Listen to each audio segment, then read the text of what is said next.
In this video, we will show you how to site assemble LightDeck SRS.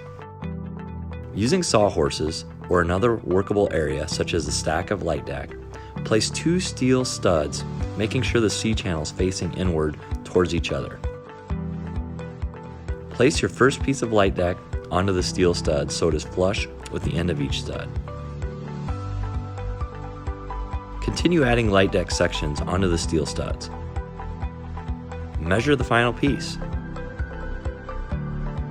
Using a sawzall with an 8-inch blade, trim the LightDeck so that it is flush with the ends of the steel studs. Save the drop pieces as it will be used for your next piece of LightDeck. Using the provided screw and washer combos, screw the LightDeck securely to the steel studs. Using the line markings, fasten the LightDeck to the steel studs at each seam on both sides. This will complete the first piece of LightDeck. Continue the same process to assemble the rest of your LightDeck forms. Once completed, place your LightDeck concrete forms onto shoring. Shoring must meet ACI requirements for elevated concrete. LightDeck top hats are being glued in place. These top hats increase the beam thickness and allow for further clear spans.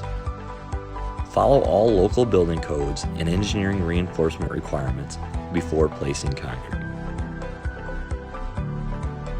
We want your project to go smoothly, so if you have any installation questions, contact your Lightform ICF supplier or visit with one of our customer service specialists at Lightform Technologies.